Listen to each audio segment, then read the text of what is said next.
Ngisacela ukubingelela abazalwane egameni elihle mfowethu uKristu inkosi yethu, amen. Namhlanje senza ingxenye yesithathu yesifundo uDaniel 9. Sizofunda ivesi elilodwa kuphela namhlanje, uvesi 27, ngosizo inkosi, bese kuba siyaphela isifundo uDaniel 9 bese sichubekela phambili. Sicela sikhuleke. Baba odala amazulu nomhlaba, Yesu Nkosi yethu Jesu Kristu, nanti Nkosi izwi lakho siyalifunda esikhathini samanje. Nkulunkulu, sicela usiphe ukulizwa.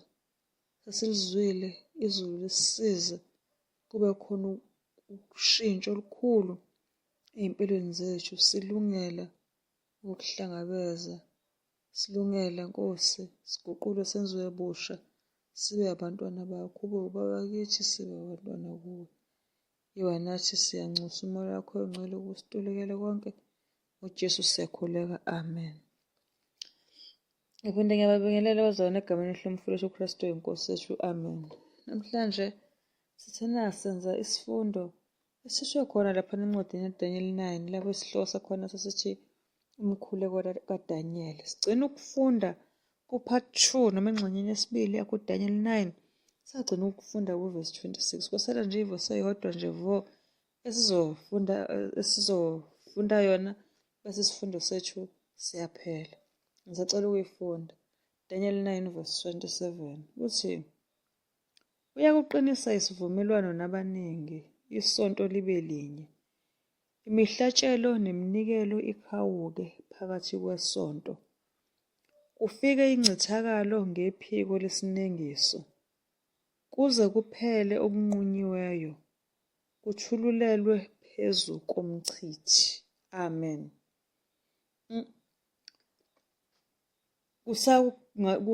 Uma uzobuka kuverse 26, siyayibona i-reference yokuthi uMesiya uzobulawa noma he was being ngathini uMesiya noma uKristu wayezokufa after amaviki awu-69, yabo. Kodwa ayikho ingxoxo noma incazelo etheni echaza i-event, yabo, noma ekhuluma nje ngo-70 weeks, yabo. Kodwa sithe uma sesifunda leli vesi ede silifunda esikhathini samanje kuvesi 27, sekwenza sesiyathola lapho an opposite taking effect ukuthi ngeviki lesi-70 specifically outlined with when Messiah will be cut off. Kodwa-ke ake siqhubeke sibone. Uma kuthiwa uyakuqinisa, lo he kwelesingisi kuthiwa he shall confirm. Lo he uma kuthiwa uyakuqinisa, obvious lana kurefera noma kukhulunywa ngoKristu. Uma kuthiwa uyakuqinisa isivumelwano, confirm the covenant. So i-reference lana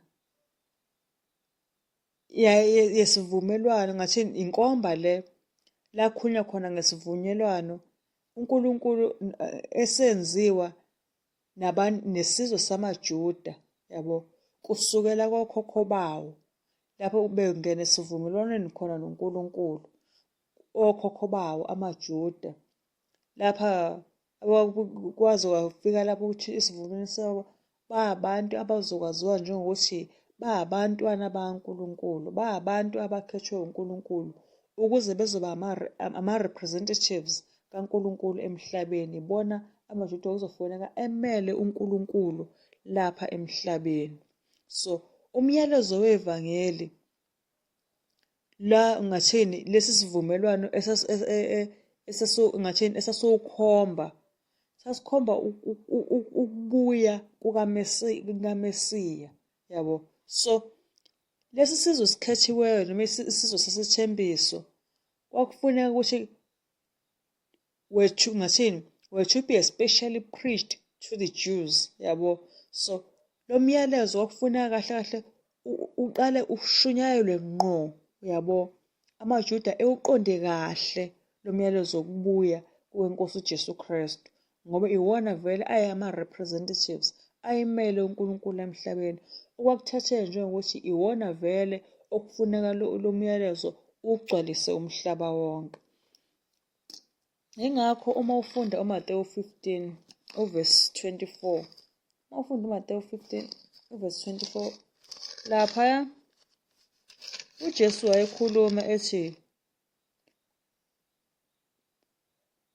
okay, kodwa waphendula wathi, angithunyelwanga kwabanye kuphela ezimvini ezilahlekileyo zendlu yakwa-Israyeli. Amen.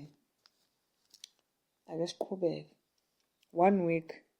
Kuthiweni uyaqinisa isivumelwano nabaningi isonto libe linye. Nangu 1 week. Lona wesonto libe linye. Uma sizokhumbula iviki linezinsuku eziwu-7, angithi 1 week is equal to 7 days. Sizobuyela kwifomula yesiprofetho nje ngoba vele isiprofetho lesi sisenzayo. U-7 days kusho ukuthini lokho? Is equal to 7 years. Abantu siyakhumbula ukuthi la khona ngoba sifunda nje incwadi kaDaniel isiprofetho khona amavesi esawakhothayo ukuthi sikuthathaphi ukuthi usuku lulunye luba unyaka uwonke. Okay, 1 week equal to 7 days. 7 days equal to 7 years. Kusho ukuthini lokhu? Uma sithola ukuthi uyaqinisa isivumelwano nabaningi isonto libe linye. Futhi lo 7 days equal to 7 years isikhathi lapha kwakufuneka khona ivangeli lishunyayelwe kubaJuda for 7 years. U3.5 years lalizoshunyayelwa leli vangeli uJesu uqobo kubaJuda. Emva kwalokho lomunye u3.5 years lalizobe ivangeli kubaJuda selishunyayelwa abapostoli, uyabo.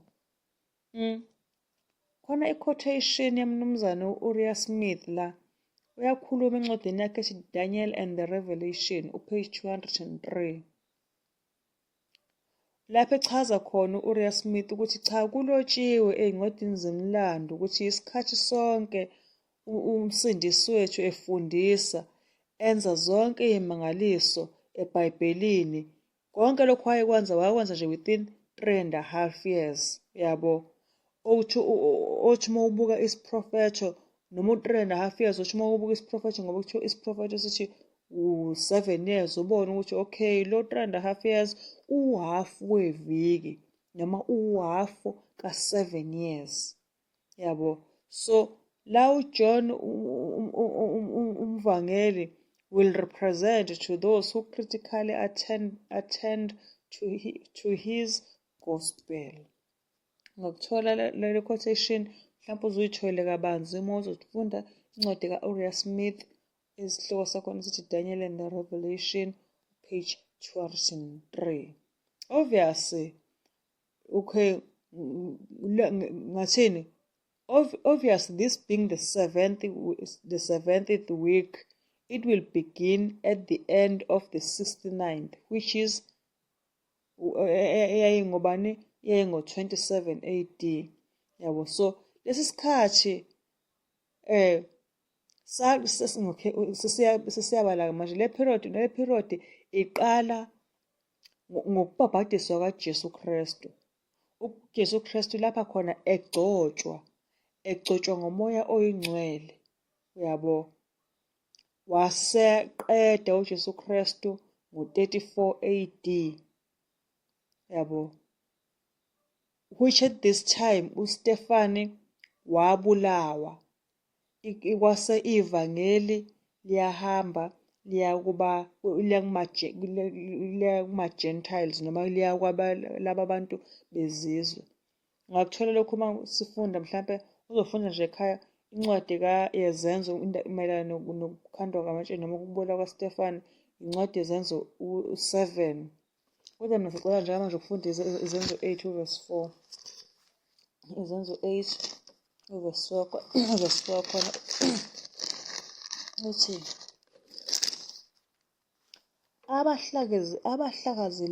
abahlakazekileyo base behamba beshumayela izwi levangeli. Amen. Abahlakazekeleyo base behamba beshumayela izwi levangeli. Okay. Kukhulunywa ngokuthi phakathi neviki kukhulunywa kuthiwa uyakuqinisa izivumelwano nabaningi isonto libe linye. Imihlatshelo neminikelo ikhawuke phakathi kwesonto. The midst of the week. Okay. Uhalf ka-7 u-3.5 angithi.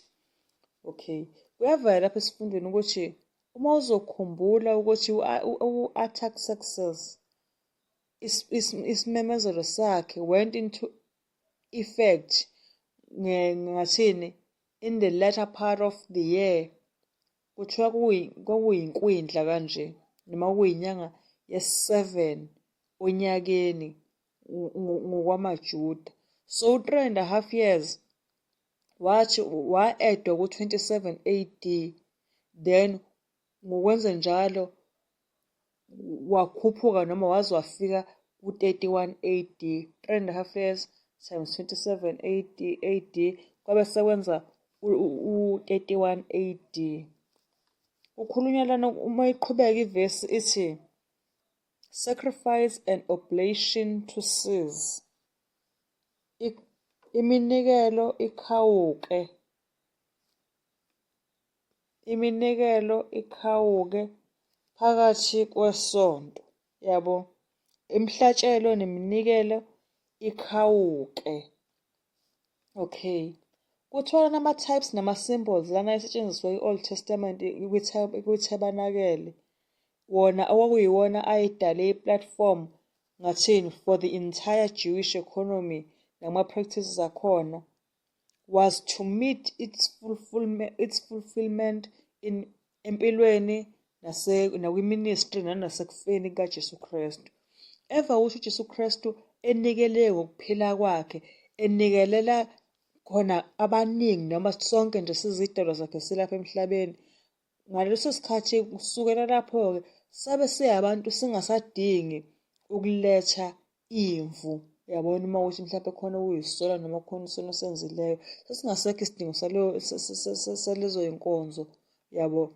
Ngincothu uma ufunda uJohn 1:29 nathi uyakhumbula khona uyakhuluma laphana umzalwane ubona uJesu Kristu uthi bheka iwundlu likaNkulunkulu elinjani elisusa izono zomhlaba noma izono zethu sonke sisezweni. Ngoba yini? Ngoba uJesu Kristu uqobo wayezofa afele bonke abantu.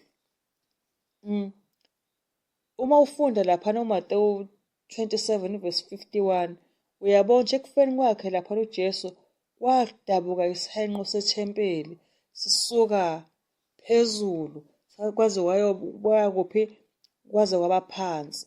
So kahle kahle sithini la sithi ekufeni kaJesu Kristu, ukufa kaJesu Kristu kwakusignify ukuthi zonke lezi zinto noma zonke lezi zinkonzo ezazenziwa kubhizi ngazo zasetabanakele zasesiziphelelwe isikhathi.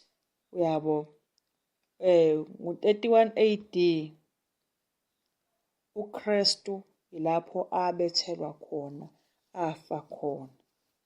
Yaqhubeka ivesi lapha no-27 uthi for the overspreading of abominations, for overspreading of abominations, okuwukuthi ngathini la kwelishi iBhayibheli kuthiwa kufike incithakalo ngephiko lesinengiso.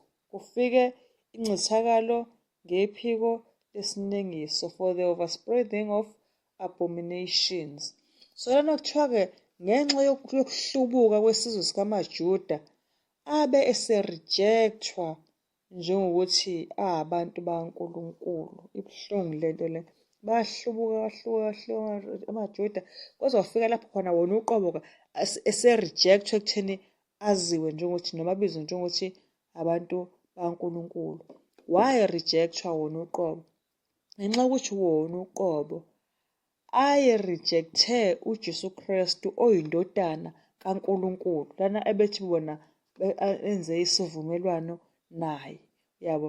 Ngoma uzokhumbula kahle khathi uJesu Kristu ebethelwa kusho amaJuda akhamuka ngathini akhala ngezwi elikhulu kathi uJesu Kristu kusahanjwa leli cala lakhe sizobethelwa. AmaJuda ngoba ayemfuna efile akhamuluka ngezwi elikhulu athi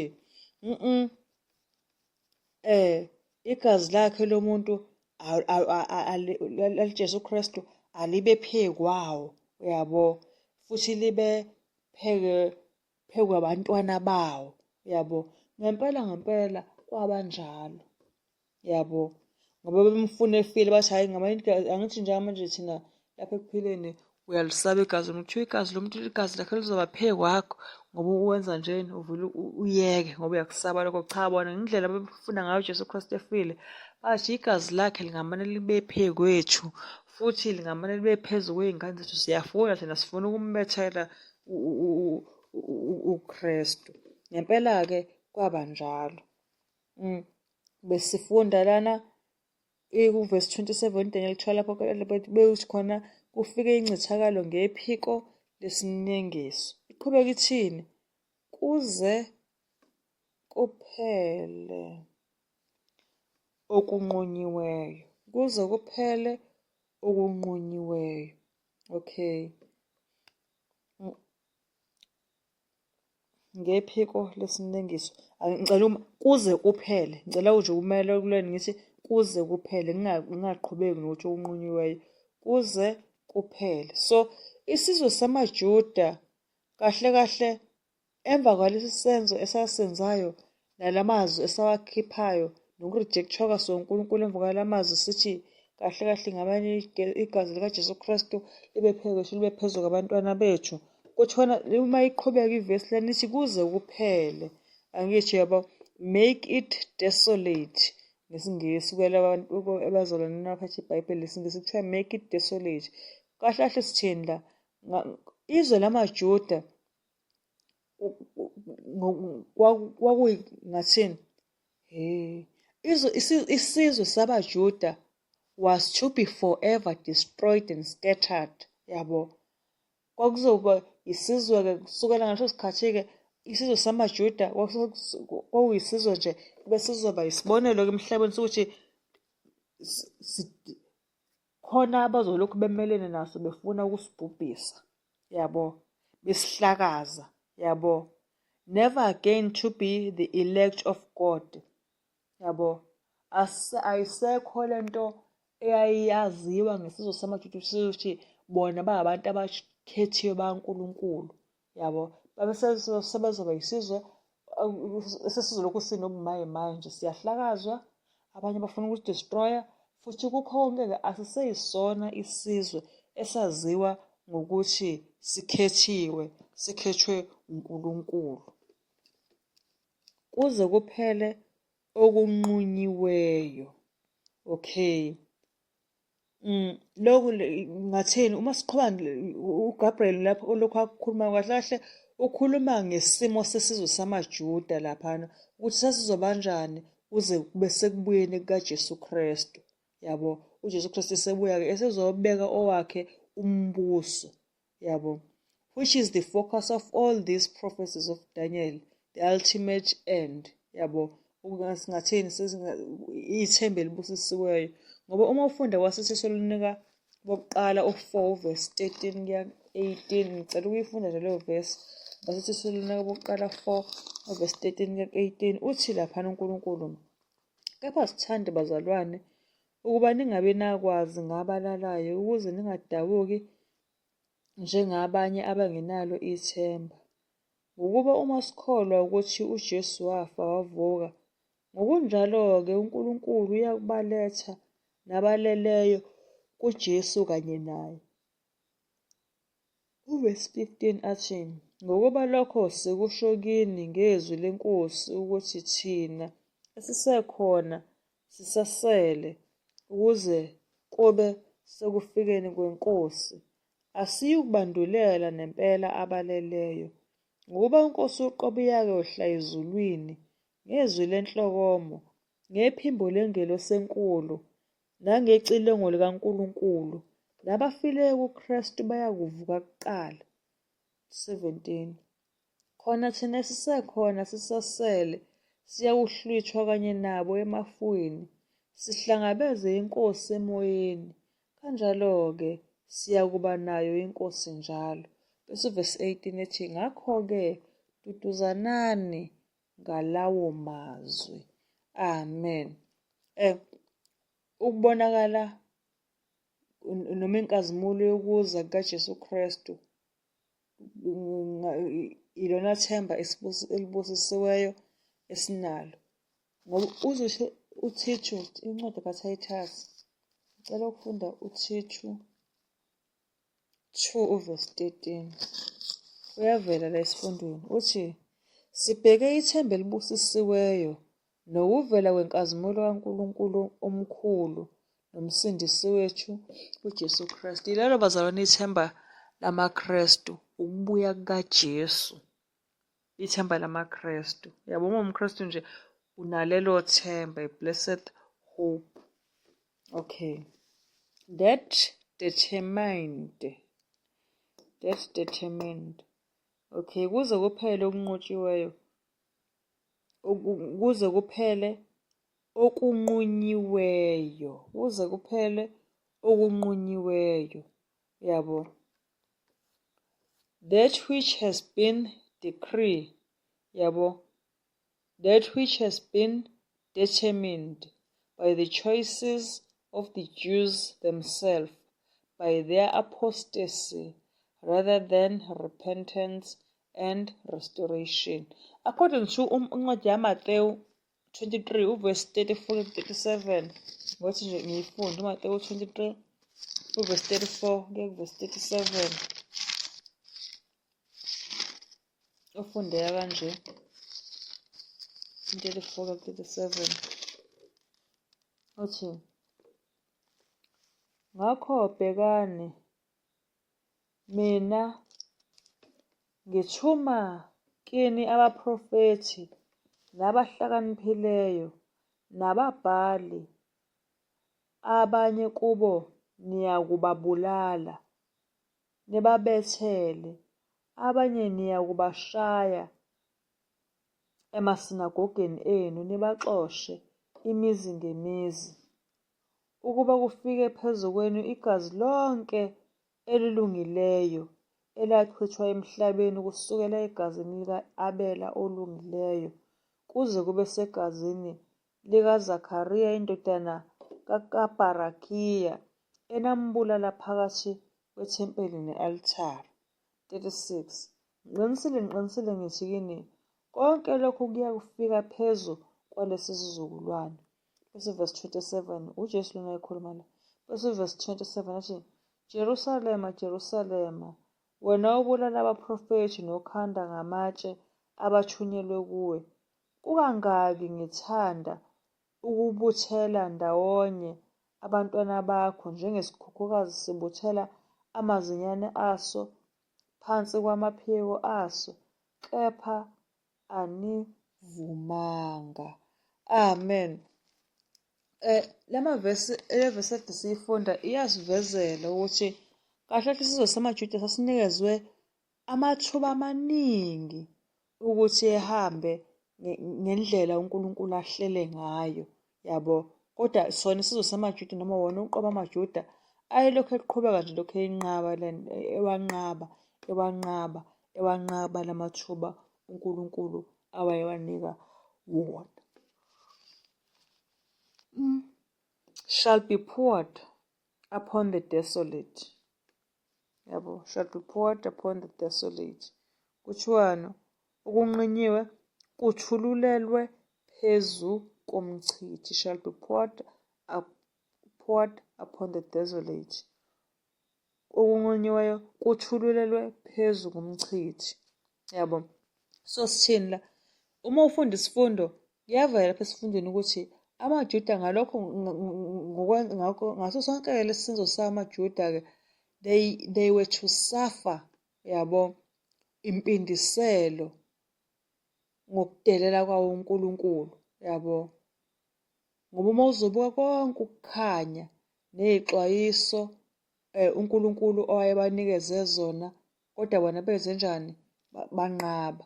So, babe sebabantu abazoyeka ukubizwa ngokuthi bayabantu abakhethiweyo bakaNkulunkulu. Kunalokho babe sebezosafarisha, yabo, ngenxa yokuthi bamu-ofendile uNkulunkulu. Esekwenze konke ukuthambeka, ebanika iy'xwayiso, ebanikeza ukukhanya, kodwa they chose ukuthi bakhetha ukuthi bekuzibe konke lokho bona bekushaya indiva. We leave this scene in the year u-34 AD. Siyazi futhi ukuthi u-2300 year isiprofetho sika-2300 year siqala ngesikhathi esifanayo nesika-70 weeks, yabo. Uthola there are only 10 years, 1810 years left of the 2300 days. So, kuthiwani la, i-mathematics izosivezela ukuthi i-ending date u-34 plus lo 1810 u-1844 AD. So, ngo-1844 umsebenzi wokwahlulela endaweni engcwele kwithabanakele lasekhaya ezulwini, kwi-heavenly sanctuary has been going on since 1884. Ngifisa uNkulunkulu nje mohle mhlawumbe ngathi kuyokwenza ukuthi uma siphethe lezi iy'fundo sibhale, sibonakale mhlawumbe sikhalkhuletha, kodwa-ke asithembe ukuthi uNkulunkulu akakuvezayo njengamanje lokho nje okuzozwakala umzalwane kuzomsiza nami kungisize ngilapha ekhaya. Kuyavela ngokwesifundo ukuthi umsebenzi wokwehlulela ethabanakeni lasezulwini waqala ngo-1844. Khona enye i-quotation ekhona la yakhe u-Uriah Smith lapho encwadini yakhe iDaniel and the Revelation, upage 207 nopage 208. Lapha khona ayekhuluma nje umzalwane lapha nathi uthi the query may here arise how the days can be extended to the autumn of 1884 if they commence in 457 BC, as it requires only 1843 years in addition to 457. So to make the whole number of 2,300 days, okay. Lana uyawuveza umzalwane la ukuthi khona okunye kufuneka sikuqaphele kahle lana okuzokwenza ukuthi indaba yethu ibe lula ukuthi it takes 457 full years before Christ and 1843 full years after to make 2,300 days. Uyabo? So that if the period commenced with the very first day of 457, it will not terminate till the very last day of 1843. Now it will be evident to all that any portion of the year 457 had passed away before the 2,300 days commenced. Yabo. Just so much of the year 1844 must pass away before they will end. We therefore inquire, at what point the year 457 are we to commence the reckon? From the fact that the first 49 years were allotted to the building of the street and wall, we learn that the period is to be dated not from the starting of Ezra from Babylon, but from the actual commencement of the work at Jerusalem, which is not probable could be earlier than the 7th month, autumn of 457, as he did not arrive at Jerusalem till the 5th month of that year. Lokhu uyakufumana uma ufunda incwadi ka-Ezra 7 verse 9. Okay.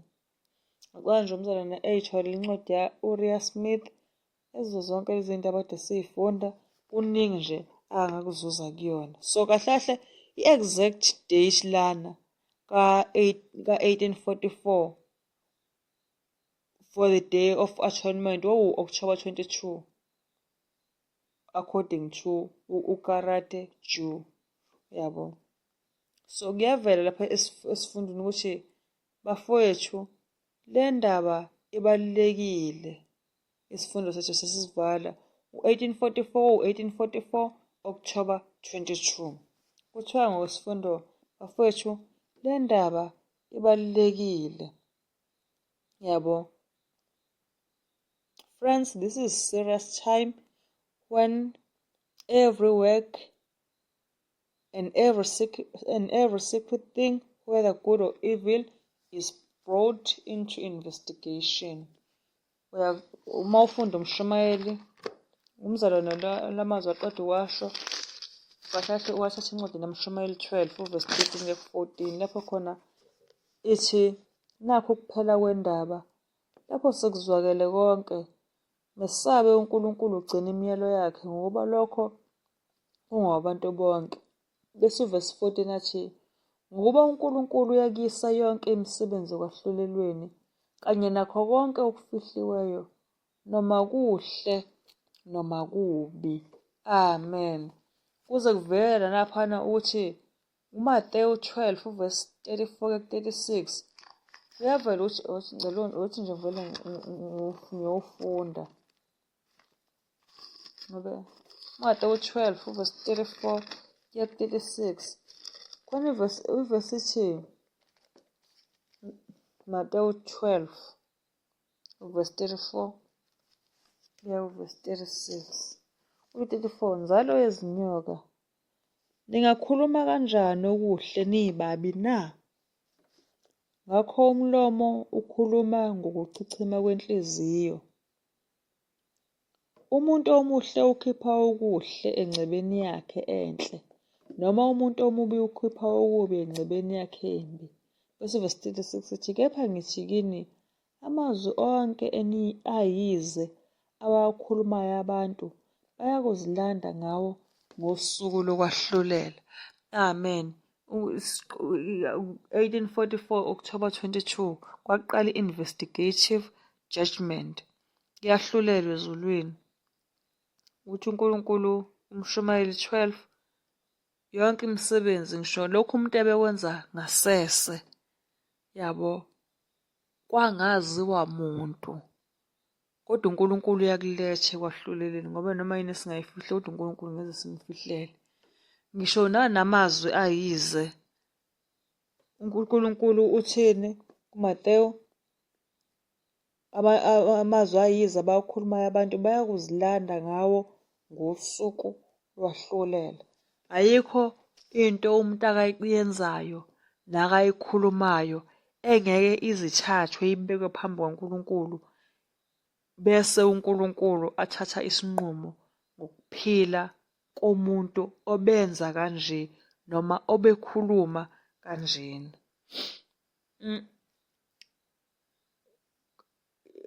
Ngoba kuthiwani, for out of the abundance of the heart the mouth speaketh. Ngokuba ngamazwi akho uyakuthethwa, nangamazwi akho futhi uyenzenjani? Uyakulahlwa. Umuntu wonke akukhulumayo ukhuluma ukuchichima kwani kwenhliziyo.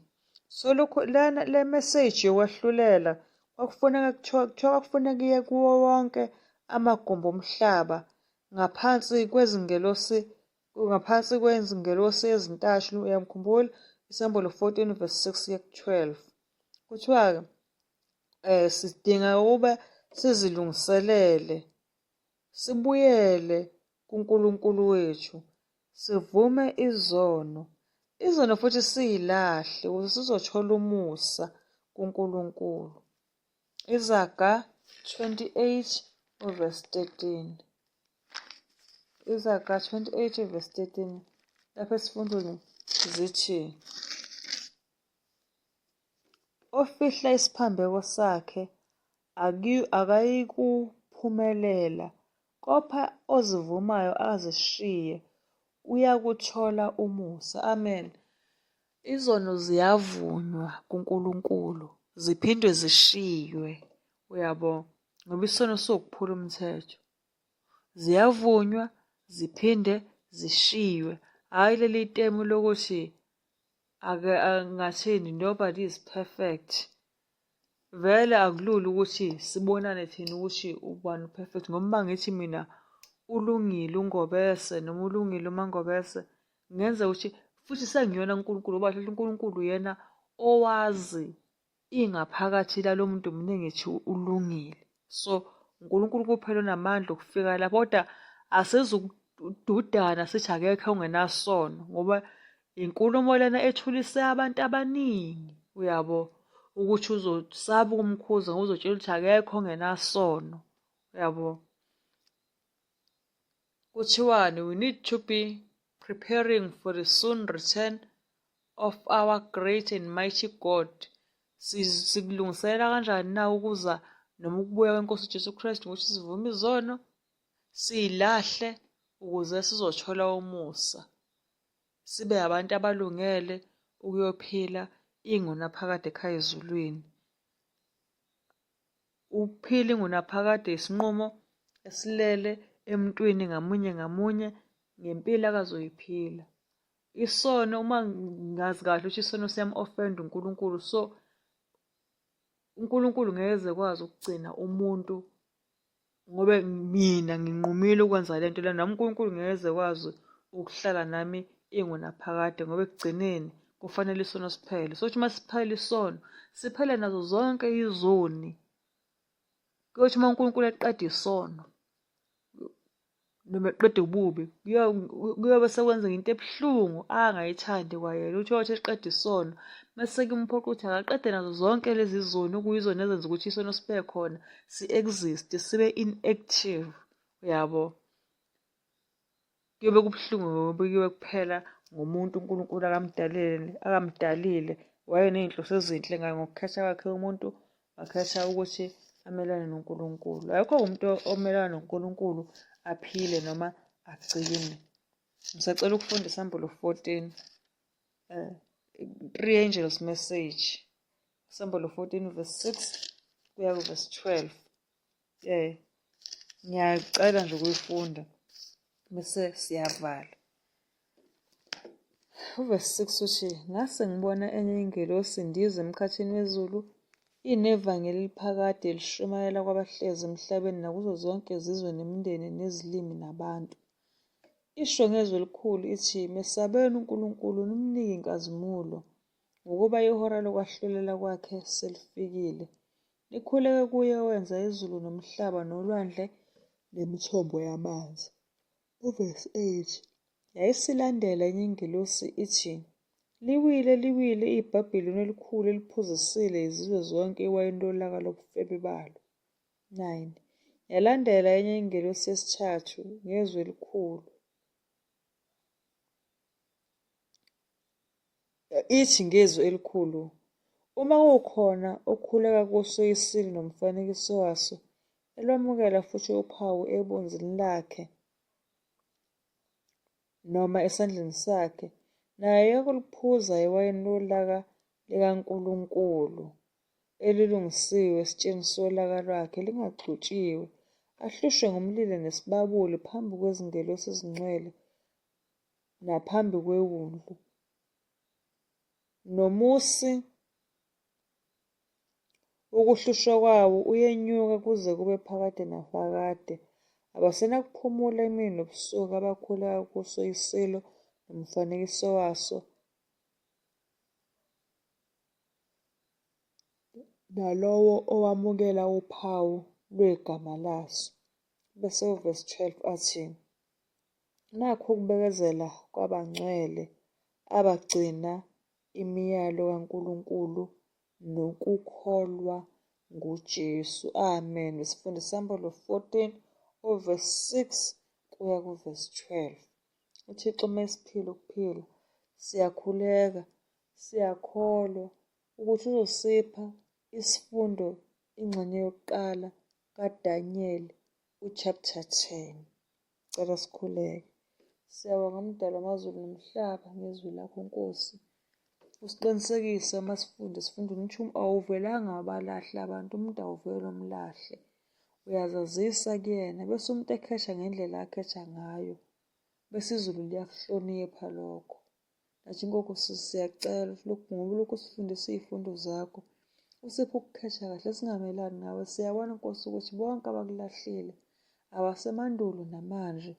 Nkosi ey'mpilweni zabo kunzima babulungileyo, kunzima kakhulu into eyenza ukuthi kube nzima empilweni yomuntu ukuthi noma ebhekana nezifo nezinto noma kunjani engabi nawo uNkulunkulu.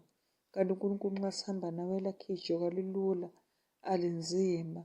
Nkosi sicela usiphe ukukhetha, saneliswe wuwe. Nkosi impilo yethu ithabe ngawe, sidlize ngawe kuphela imini nobusuku, ukuwuwena umqalisi nomphelelisi wey'mpilo zethu. NgoJesu Kristu inkosi sethu siyakhuleka. Amen.